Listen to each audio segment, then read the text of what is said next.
Social media మొత్తం పెద్ద రచ్చ నడుస్తోంది. తనూజ చాలా దారుణమైన వెన్నుపోటు పొడిచింది దివ్యల మాదిరిని అని.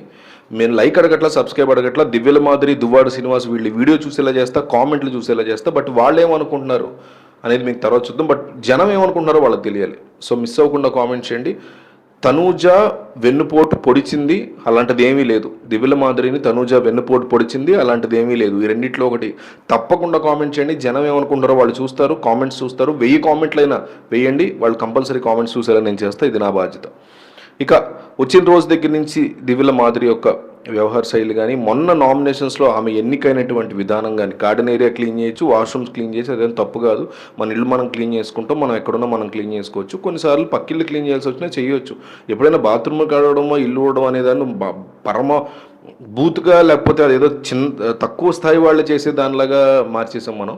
అలాంటి ఫీలింగ్లో ఉందేమో కానీ ఆవిడైతే నేను క్లీన్ చేయను, అలాంటివన్నీ నాకు అలవాట్లేదు, కావాలని నామినేట్ చేసుకో అని చెప్పేసింది. మీకు గుర్తుంటే ఫస్ట్లో సంజన కూడా నేను అసలు ఇంట్లో క్లీనింగే చేయను, పని వాళ్ళు ఉంటారు, చిన్న పాప ఉంది నాకు అని చెప్పిన సంజన బాత్రూమ్లు క్లీన్ చేస్తుంది. ఈరోజు ఫస్ట్ నుంచి కూడా క్లీన్ చేస్తుంది. మెచ్చుకోవాలి అట్లాంటి విషయంలో. అనేక విషయాల్లో నేను సంజనని క్రిటిసైజ్ చేస్తాను, కానీ ఇట్లాంటి విషయాల్లో డెఫినెట్లీ మెచ్చుకోవాలి సంజనని కూడా.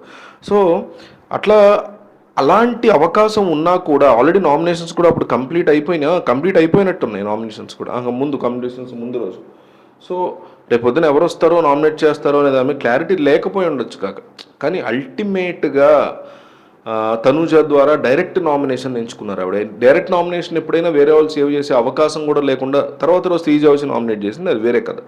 సో ఉన్న అవకాశాన్ని అందిపుచ్చుకోకుండా నన్ను నామినేషన్స్లో పెట్టి నేను చూసుకుంటా అని ఓవర్ కాన్ఫిడెన్స్ చూపించడం వల్ల జనం ఇంటికి పంపించారని అయితే కొన్నిసార్లు అనిపిస్తుంది. అండ్ దువ్వాడ శ్రీనివాస్ చాలా ఖర్చు పెట్టారు, చాలా టైం స్పెండ్ చేశారు.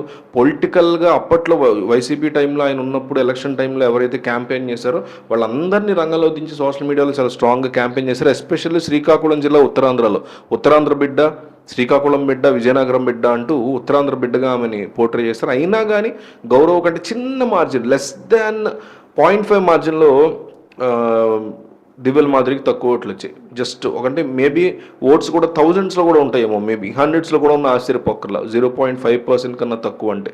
సో ఫస్ట్లో తనూజ ఉంటే 28, తర్వాత కళ్యాణ్ 24 ఉంటే ఆఖరిలో దివ్యల మాదిరి వచ్చారు. కొంచెం పైన గౌరవ్ వచ్చాడు. కానీ తనూజ సేవ్ చేస్తే బాగుండేది అన్నట్టే నాకు కూడా అనిపించింది. కానీ ఎవరో చెప్తున్నారు లైవ్ చూసిన వాళ్ళు, ముందు రోజు మరీ చెప్పిందంట మాదిరి, నువ్వు అలాంటి సిచ్యువేషన్ వస్తే మాత్రం నన్ను పొరపాటును కూడా సేవ్ చేయకు, నేను ప్రశాంతంగా బయటకు వెళ్ళిపోతాను అని.